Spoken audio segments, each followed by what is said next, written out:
bird on a tree. I'm just sitting here. I got time. It's clear to see. Selamat siang, perkenalkan saya Yani Sugianto dari SMP Negeri 14 Surakarta, CGP Angkatan 7 Kota Surakarta. Di sini saya akan mewawancarai Bapak Jaka Rusdianta, SPD MPD, Kepala dari SMP Negeri 14, di mana saya menjadi guru di sini. Monggo, kalau Bapak Jaka mau memperkenalkan diri tersebut. Saya Jaka Rusdianta selaku Kepala SMP Negeri 14 Surakarta. Di sini sudah berapa tahun Pak Jaka? Saya di sini sejak tahun 2017 sampai sekarang ya kurang lebih sekitar 6 tahun. Maaf Pak, sebelumnya saya mengganggu penjenengan kegiatan hari ini. Apa yang perlu saya bantu? Ya. Mau belajar Pak? Oh, belajar. Mau belajar tentang cara pengambilan keputusan. Ya. Yang ingin saya ketahui yang pertama, selama ini apakah Bapak dapat mengidentifikasi kasus-kasus yang merupakan dilema etika atau rujukan moral? Biasanya saya bisa masukan beberapa pihak kaitannya dua kasus tersebut. Dua kasus yang sama-sama benar ya Pak? Iya, dua kasus tersebut kan ada dilema etika dan rujukan moral. Iya. Kaitannya kebanyakan itu kaitannya kasus dilema etika. Biasanya dilema etika dengan sesama guru atau kepada muridnya Pak? Biasanya dilema etika itu antara guru dengan kaitannya dengan tupoksi guru tersebut. Contohnya Pak? Contohnya kaitannya presensi. Oh, presensi. Terkadang itu kan bapak ibu guru presensinya penuh, tetapi terkadang pada jam-jam tengah-tengah itu terkadang tidak berada di tempat di sekolah maksud saya. Lalu Bapak sebagai pimpinan di sini apakah diperbolehkan atau karena toleransi, apakah dengan alasan apa Pak kalau Bapak dengan guru-guru di sini? Saya melihat Alasannya. yang bersangkutan dulu dengan cara tadi dia tidak berada di tempat itu untuk apa? Berarti sebelumnya mereka izin dulu nggak Pak? Iya, Dengan pimpinan. terkadang izin, tapi terkadang kan ada yang tidak izin gitu. Terima kasih. Yang kedua Pak, bagaimana Bapak menjalankan pengambilan keputusan di sekolah ini, terutama untuk kasus-kasus yang memiliki dua kepentingan yang sama benar Pak? Seperti tadi dilema etika tadi. Yang saya jalankan terutama kalau yang bersangkutan izin akan saya catat, kemudian saya lihat izinnya digunakan apa. Karena terkadang bapak ibu guru kan punya kepentingan, ya tidak bisa ditinggalkan, dan juga ada kepentingan dinas terutama pelayanan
dalam pengambilan keputusan?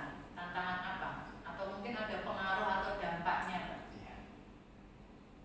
Pengambilan keputusan biasanya banyak tantangan.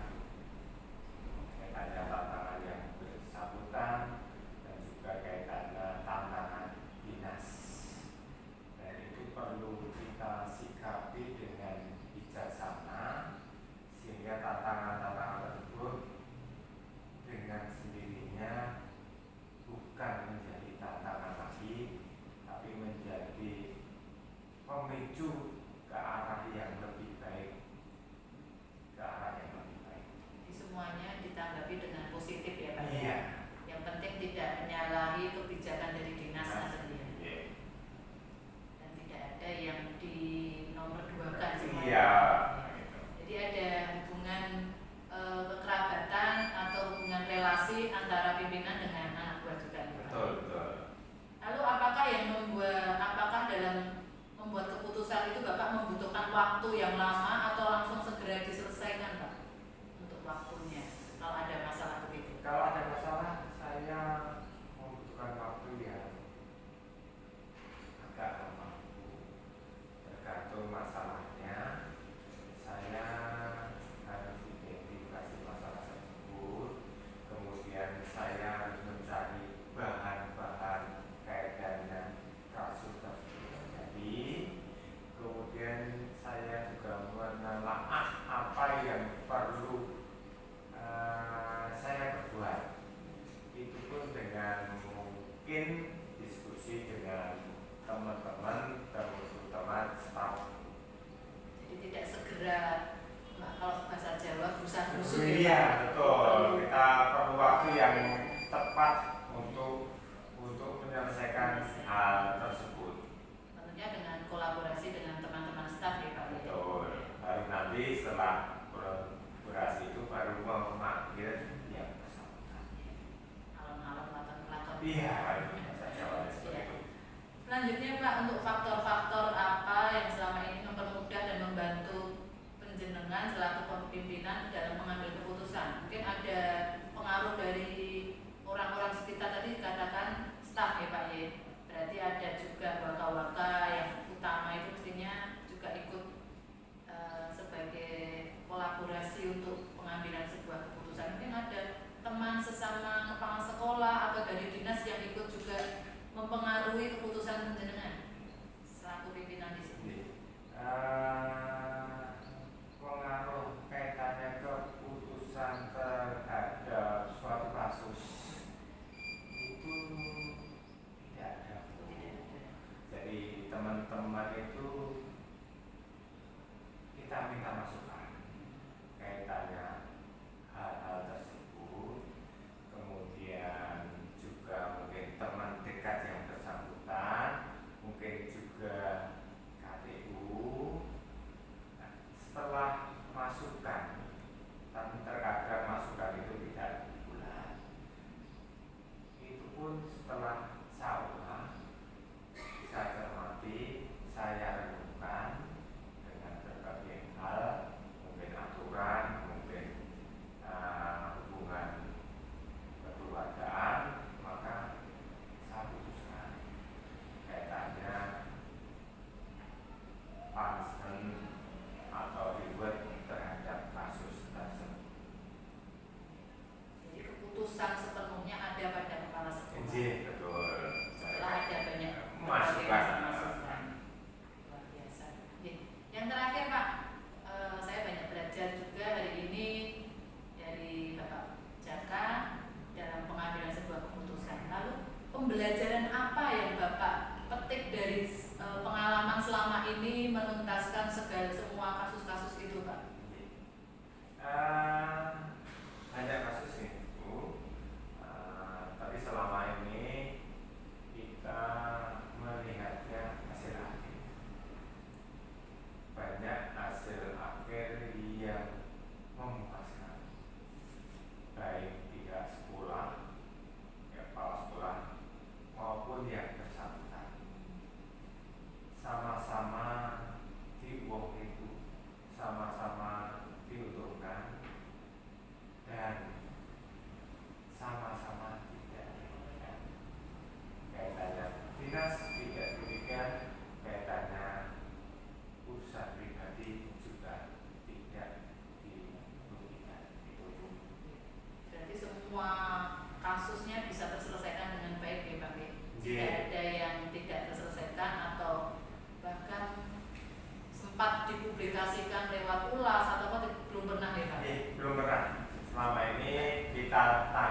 dukungan Bapak Kepala Sekolah.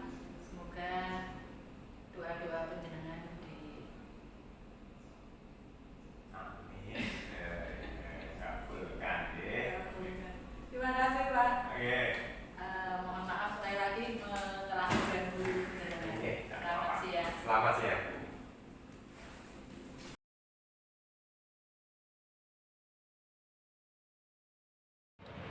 Selamat siang semuanya. Perkenalkan, saya nama Yeni Sugianto dari SMP Negeri 14 CGP Angkatan 7 Kota Surakarta. Di sini saya akan mewawancarai Bapak Kepala SMP Negeri 6 dan nanti selanjutnya akan membahas tentang pengambilan keputusan di dalam dilema etika pada siang hari ini. Selamat siang Pak Pur. Selamat siang Bu Yani.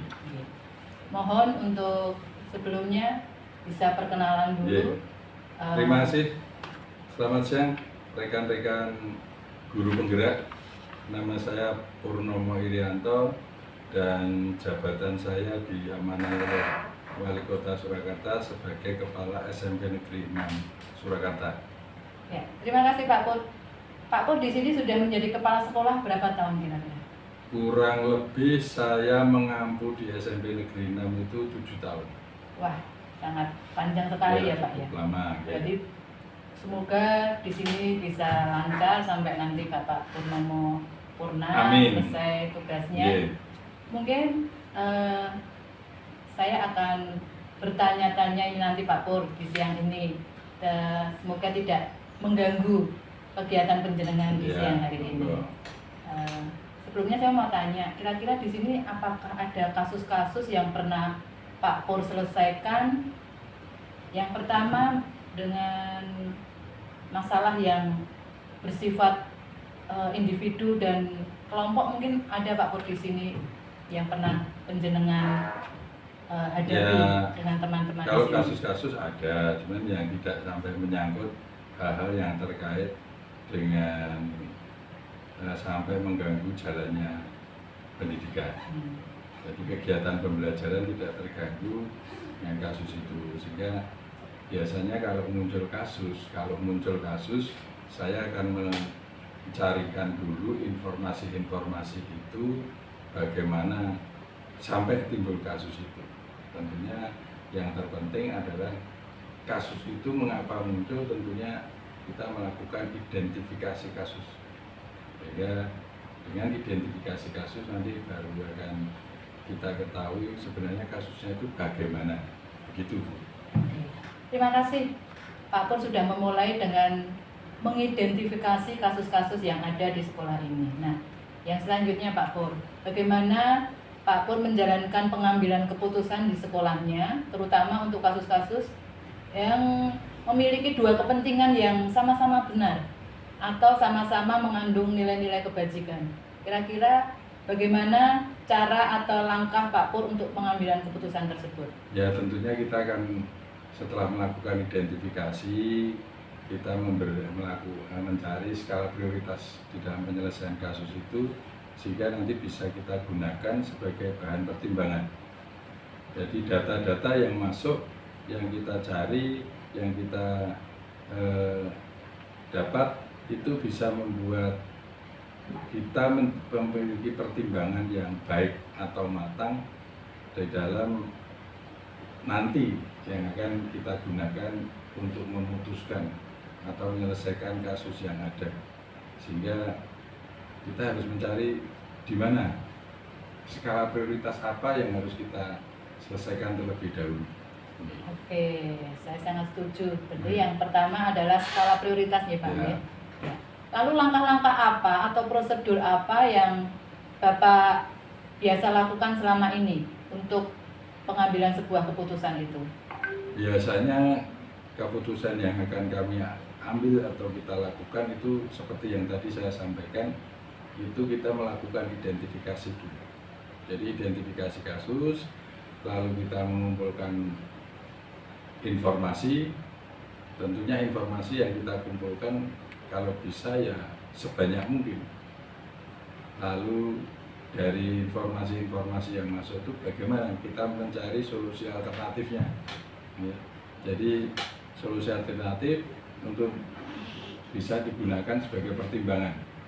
Pertimbangan mana yang harus kita prioritaskan, mana yang tidak, sehingga tidak menimbulkan pertentangan antara regulasi yang ada dengan aturan yang terjadi, sehingga pertentangan hukum diharapkan tidak menyebabkan munculnya pertentangan hukum dari penyelesaian kasus ini.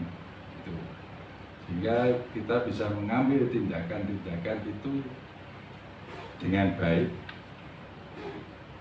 dengan berbagai peninjauan yang ada, sehingga bisa memberikan pengaruh yang tentunya diharapkan pengaruhnya itu pengaruh yang baik di dalam penyelesaian kasus ini. Baiklah, terima kasih. Tadi sudah dijelaskan tentang langkah-langkah dan prosedurnya dari identifikasi hingga hal-hal kasus yang muncul itu apakah bertentangan dengan hukum, gitu ya Pak? Ya. Ya. Selanjutnya Pak, untuk pertanyaan selanjutnya, hal-hal apa saja yang selama ini Bapak anggap efektif dalam pengambilan keputusan pada kasus-kasus dilema etika? Ya, tentunya dari masukan-masukan yang ada itu kita akan melakukan pengujian. Jadi tadi agar untuk mendapatkan hasil yang efektif, dan dengan melalui pengujian ini keputusan yang akan kita ambil akan memberikan dampak yang baik. Mengapa memberikan dampak yang baik? Karena keputusan itu sudah dilakukan melalui pengujian-pengujian. Jadi istilahnya uji klinis ini perlu, sehingga dapat memberikan waktu kita mengambil keputusan itu akan baik dan seperti tadi saya sampaikan tidak bertentangan dengan hukum positif yang ada. Saya kira itu. Ya. Baiklah. Jadi dari masukan-masukan yang muncul, lalu pengujian yang efektif, lalu dampak positifnya, dan itu merupakan uji klinis ya Pak ya. Oke, terima kasih. Selanjutnya Pak, hal-hal apa yang selama ini mempunyai tantangan, mungkin banyak tantangan ya Pak ya, karena dalam penyelesaian dilema etika itu kan semuanya keduanya adalah sama-sama benar menurut Bapak. Nah, tantangan apa yang ada selama penjenengan pengambilan keputusan selama ini di dalam menentukan dilema etika tersebut? Kalau keputusan sebenarnya tidak memberikan dampak, tetapi pengaruhnya tentunya ada. Jadi tantangan terberat kalau kasus itu yang biasanya kalau kasus itu terlalu banyak menyangkut, ini biasanya akan baik menyangkut individu maupun kelompok. Ini akan sangat sensitif. Dan kalau ini menyangkut kelompok, ini akan panjang sekali penyelesaiannya, sehingga perlu melibatkan banyak orang.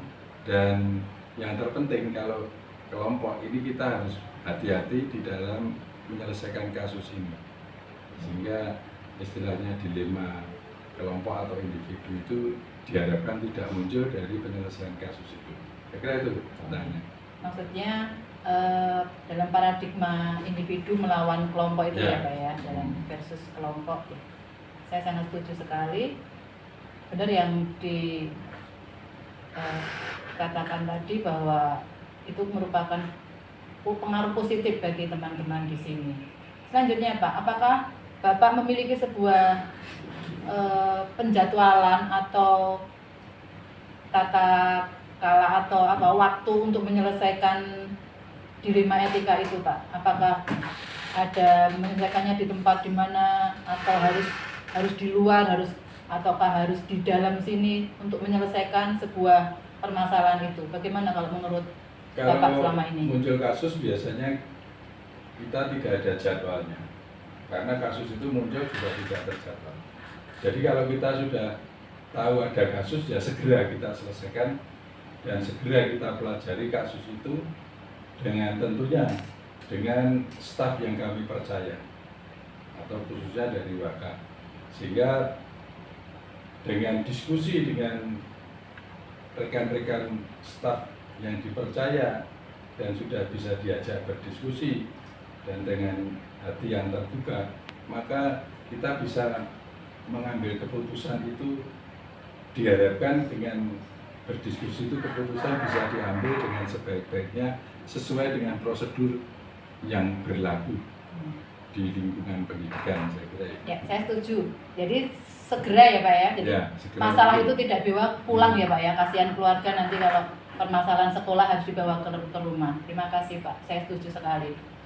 Selanjutnya, adakah orang-orang atau faktor yang ikut ambil bagian di dalam mempermudah penyelesaian atau membantu Bapak dalam pengambilan keputusan selama ini? Biasanya kalau muncul kasus, setelah kita identifikasi,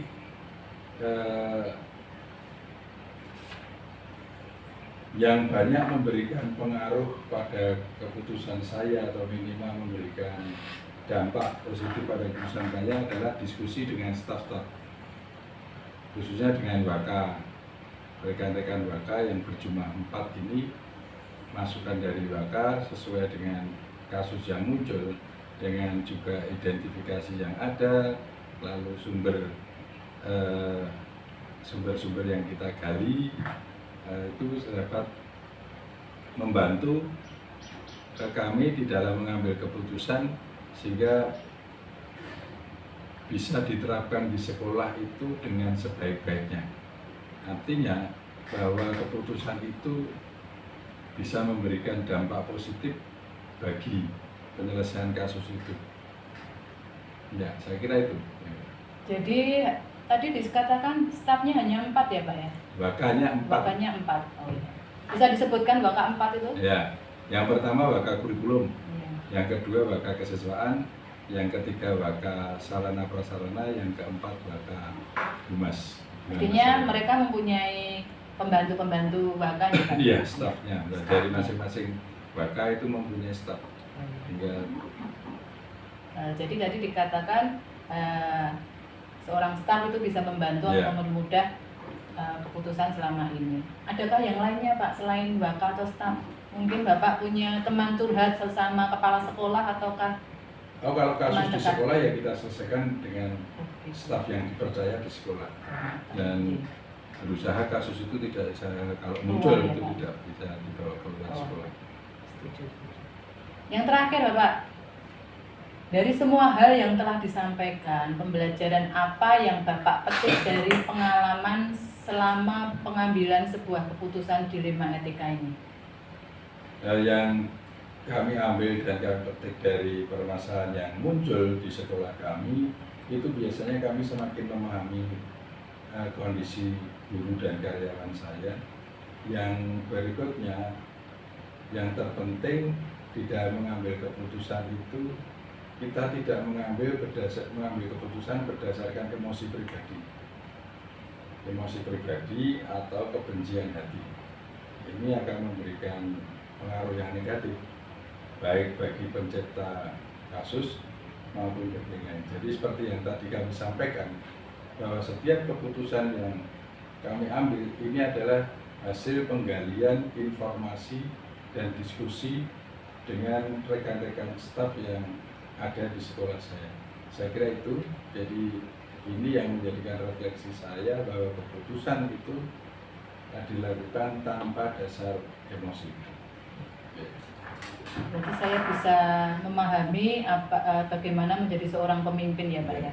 Berarti Bapak itu orang yang luar biasa karena berbagai macam karakter dari semua guru, karena gurunya jumlahnya berapa Pak? 50 Guru sejumlah 53. 53. Bapak sebagai pemimpin bisa ngayomi sejumlah guru dan karyawan di sini tanpa mengedepankan sebuah emosi dalam pengambilan sebuah keputusan. Luar biasa Pak Pur. Terima kasih, saya banyak belajar dari penjenengan. Terima kasih. Saya mohon diri. Selamat siang. Nanti Sukses suatu ketika selalu. saya kesini lagi Pak ya. Siap. Terima kasih Pak Pur. Monggo.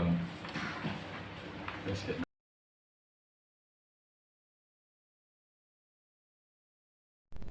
Selamat siang, saya nama Yani Sugianto, CGP Angkatan 7 Kota Surakarta. Di sini saya akan mewawancarai Bapak Kepala SMP Negeri 27. Mohon untuk mempersilahkan diri Bapak. Terima kasih. Perkenalkan, nama saya Bambang Sigit Pramono, Kebetulan saya di sini diberi amanah untuk memimpin di SMP Negeri 27 Surakarta. Terima kasih. Sebelumnya maaf Pak mengganggu Oh, waktunya. Santai aja. Pak Bambang Jadi, di sini menjadi kepala sekolah sudah berapa tahun? baru saja saya kebetulan belum di sini, saya di SMP 14 ya 5 tahun, kemudian mulai 1 November kemarin tahun 2022 saya diberi amanah untuk mimpin di sini. Berarti kalau dihitung November, Desember, Januari, Februari, Maret, April ini 6 bulan berjalan seperti hampir setengah tahun. Selamat ya Pak ya. Terima kasih. Atas prestasinya. Saya akan mewawancarai Bapak tentang kasus-kasus yang ada di sekolah ini. Selama ini apakah Bapak sudah dapat mengidentifikasi kasus-kasus yang terjadi di sini, termasuk diantaranya dilema etika atau bujukan moral? Ya, ini Bu, semenjak saya di sini, saya itu kan ya namanya pertama di sini kan saya berusaha untuk beradaptasi dan ngamati, kemudian saya melihat sesuatu yang mungkin kurang berkenan, saya berusaha untuk memperbaiki. Untuk misalnya ada kasus itu kalau di sini awalnya ya kasusnya siswa, kemudian kalau untuk guru alhamdulillah tidak ada, ya hanya penekanan. Ya mungkin ada guru yang mungkin terlambat, tapi saya beri pengertian karena memang ya jaraknya jauh seperti itu. Jadi untuk masalah misalnya dilema etika, ya satu sisi saya ya harus tegas, ya harus disiplin ya, karena kebetulan harus terikat dengan pinjer. Walaupun sisi yang lain kan saya harus juga memperhatikan kemanusiaan ya. Tapi kalau nanti saya kemanusiaan terus karena di beliau itu dinas ya, saya mengutamakan di dinas walaupun saya bukan terus kaku. Kalau suatu saat beliau memang terlambat ya saya bisa nerima, yang penting kan alasannya jelas seperti itu Bu. Oke. Berarti tentang kehadiran ya. Ya, contohnya seperti itu. Kebanyakan kasus-kasus di sini adalah tentang siswa Ya, yang siswa. berhubungan dengan siswa. Baiklah. Bagaimana Bapak Bambang menjalankan pengambilan keputusan di sekolah itu untuk kasus-kasus yang dimana ada dua kepentingan yang sama-sama benar atau sama-sama mempunyai nilai-nilai kebajikan? Ya, begini, kalau saya pengalaman kemarin, saya melihat skala prioritas. Ya, kebetulan dulu ada kasus yang itu memang ya bertentangan, tapi sama-sama baik. Jadi ada anak kelas 7 itu secara akademik dia kurang, kemudian dari laporan dari guru-guru ke kurikulum memanggil orang tua, kemudian disarankan untuk tes IQ. Nah, ternyata hasilnya itu memang di bawah rata-rata, dan rekomendasinya anak tersebut harus dibimbing oleh satu guru. Kalau di sini kan nggak mungkin, sini satu guru untuk menangani satu kelas ya. Terus saya mencoba konsultasi dengan dinas dan teman yang sekolahnya ada inklusi. Dari teman itu juga angkat tangan, oh Pak, kalau di sekolah inklusi tempat saya tidak seperti itu ya, satu guru mungkin 5 atau 6. Tapi kalau hanya satu guru khusus untuk satu murid, kita nggak sanggup. Silakan untuk ke sekolah SLB. Seperti ketika saya menerima hasil dari tes itu yang disampaikan oleh Pak Kasek Kurikulum, kemudian saya berusaha memutuskan, saya tidak langsung mengamini, oh ini memang benar-benar lah, saya ingin menggali memang betul-betul anak itu memang diberi rekomendasi seperti itu. Akhirnya saya mengambil langkah besok pagi menghubungi ke pihak yang khusus dari sekolah inklusi di Mojosongo saya. Nah, kemudian saya ngebel, diberi jadwal untuk bertemu. Akhirnya saya minta ngajak yang BK, dua-duanya saya ajak ke sana. Kemudian saya mendengar informasi bagaimana memang kondisi anak itu, dan memang betul anak tersebut harus dipindah ke SLB karena harus bimbingan satu anak satu guru. Nah, kemudian saya mengambil keputusan besok orang tuanya diundang. Setelah diundang, ya kan ada dua dilema. orang tuanya menginginkan anak itu tetap di sini Iya. karena memang posisi rumahnya di sini, teman-temannya SD banyak di sini. Tapi sisi yang lain kalau nanti di sini anak kan kasihan Bu, dia akan tertinggal. Kemudian dari teman-teman kan nanti kalau ketahuan kalau dia nilainya selalu jelek kan mungkin agak dikucilkan. Dari guru-guru mungkin juga akan memberi catatan ya. Dan nanti paling jelek kok ya akibatnya dia akan tidak naik ya, mungkin sering tidak naik. Maka kemudian saya ya berusaha untuk meyakinkan orang tua ya, saya meyakinkan Bu, sebaiknya putra ibu itu disekolahkan di SRB ya. Saya tahu walaupun ibu mungkin karena gengsi ya namanya mungkin, tapi saya seperti itulah, kan dilema. Ada dua sisi yang lain, anak itu kan tetap pengen sekolah sini berdasarkan juga dorongan dari orang tua, tapi sisi lain dia juga harus disekolahkan demi masa depannya seperti itu Pak. Kemudian saya mengambil ya satu prioritas, kalau nanti dipertahankan di sini kasihan anaknya, kedepannya malah dia tidak bagus. Akhirnya saya minta Bu, tolong diupayakan untuk ibu segera mencari sekolah. Kalau sudah ketemu nanti ya silahkan untuk nanti segera dipindahkan. Kemudian saya juga memberi solusi Bu untuk sementara karena sudah berjalan di semester genap, nanti kalau langsung pindah dia akan lebih minder lagi. Kan teman-temannya tahu oh, dia dipindah ke SRB. Kemudian saya ngambil keputusan sudah kita tahan 1 semester, nanti semester pas saat kenaikan kelas anak baru dipindahkan lah seperti itu. Okay. Saya setuju sekali Pak. Berarti Bapak begitu bijaksana. Satu pihak berpikir secara bila Bapak itu menjadi orang tuanya, jadi bisa lebih bijaksana. Terima kasih. Lalu langkah-langkah atau prosedur yang seperti apa yang Bapak lakukan selama ini? Ya, terutama kasus yang tadi disampaikan. Jadi ketika ada masalah, itu misalnya saya dapat laporan masalah itu dari Pak, ini ada kasus seperti ini. Saya mengidentifikasi dulu masalahnya apa atau ini, kemudian mengidentifikasi oh ini penyebabnya apa.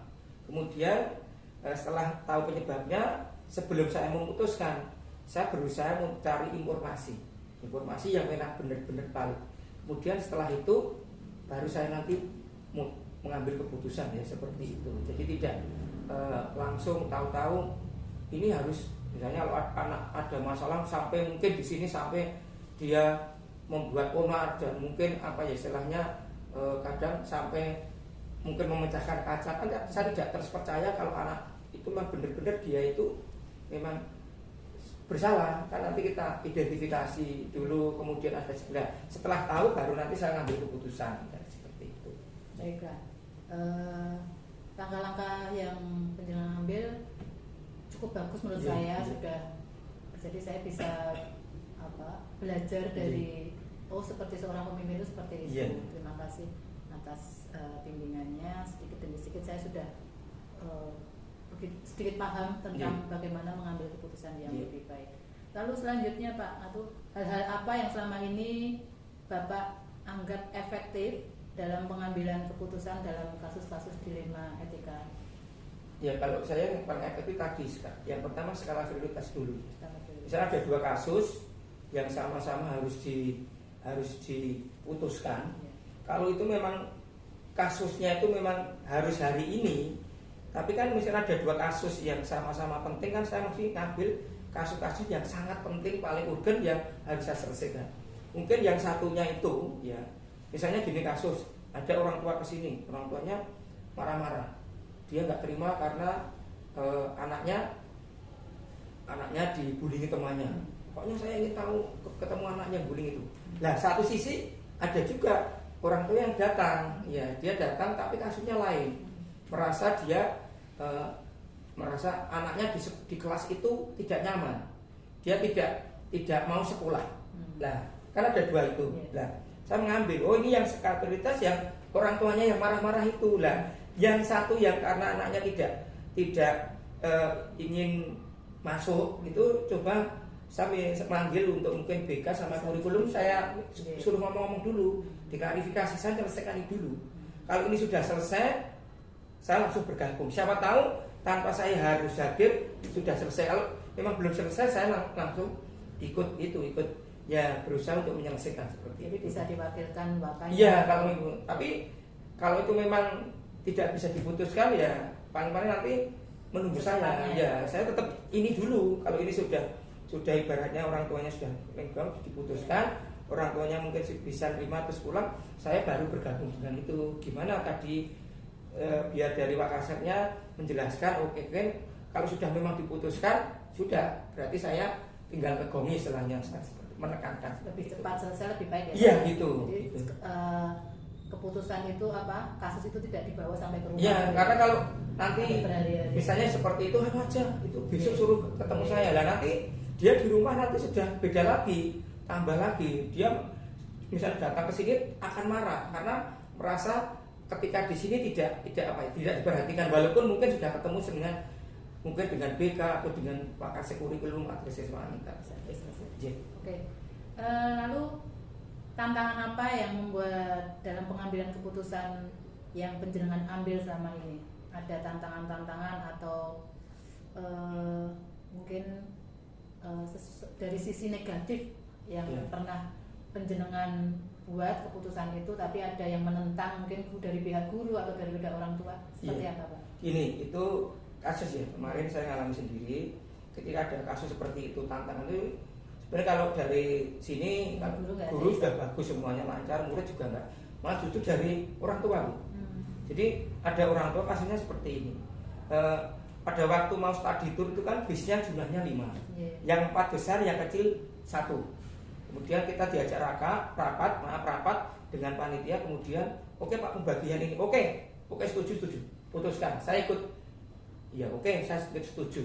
Tapi ketika itu hari Jumat kemudian dipasang, oh ini pembagian bis itu.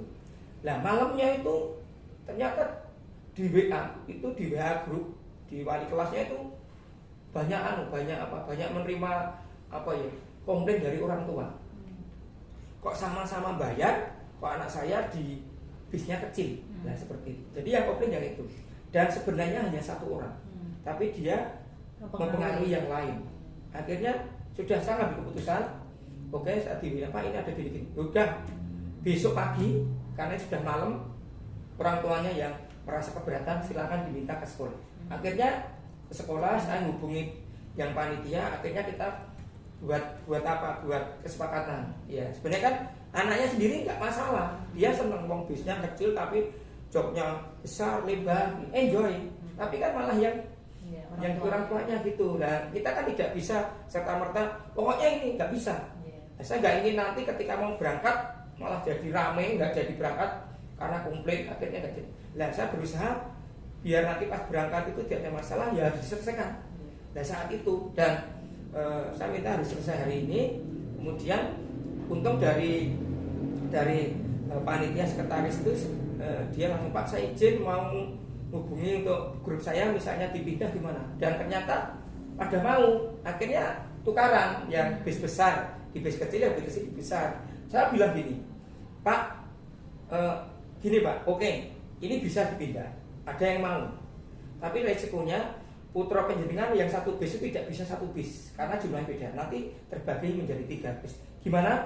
Setuju? Oke, setuju lah seperti itu. Kita putuskan, oke, bis yang kecil pindah ke bis 3 bis, tapi yang bis itu malah bisa jadi 1 gitu. Nah, sebenarnya seperti itu.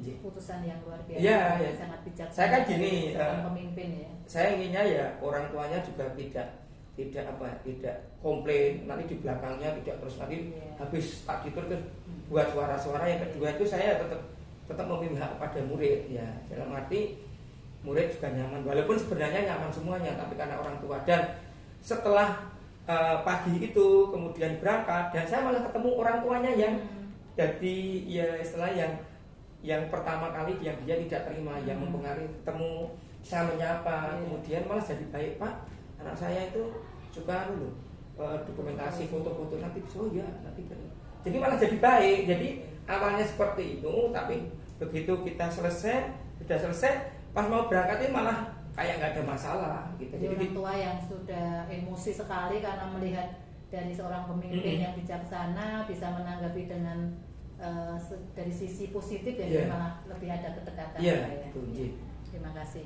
Lalu untuk waktunya tadi udah disampaikan Iya. bahwa itu secepatnya, Iya, jadi nggak usah tidak tunggu. usah menunggu ya, cepat selesai lebih baik. Lalu selanjutnya Pak, untuk penjenengan selaku pemimpin di sini, faktor-faktor apa yang selama ini mempermudah atau membantu penjenengan dalam pengambilan sebuah keputusan? Ya, kalau saya satu ketenangan dulu ya, ketenangan diri kita, berusaha untuk mengendalikan diri kita. Kemudian yang kedua kolaborasi, ya. Jadi ketika ada masalah, saya kan nggak langsung tahu-tahu memutuskan. Saya berkolaborasi dengan teman-teman. Misalnya kasus yang berkaitan dengan anak, misalnya masih masalah bullying, anak-anak merasa tidak nyaman, takut kalau sampai sekolah, saya akan kolaborasi dengan guru BK atau BP dan Wakasek kesiswaan. Jadi seperti itu, kita diskusi menggali sebelum saya memutuskan. Kemudian apabila ada permasalahan seperti tadi saya ceritakan, ada siswa yang secara akademik kurang, saya langsung sama kurikulum. Ini gimana mungkin ada bisa membantu solusi seperti itu. Kemudian kalau ada mungkin sampai pihak luar yang mungkin namanya anak ya siapa tahu, tapi belum pernah ada kejadian. Misalnya ada anak yang mungkin pulang membuat ulah terus di tetangga sampai komplain ke sini, ya saya berusaha memanggil humas, kemudian memanggil apa dari BK, Intinya teman-teman yang yang, berjalan ya. yang terkait. Apakah pernah misalkan dengan teman sejawat sesama kepala sekolah? Mungkin belum pernah ya Pak? Ya belum pernah. Saya malah kalau dulu pernah ada kasus itu masalah anaknya, anak itu sampai ke dinas ya.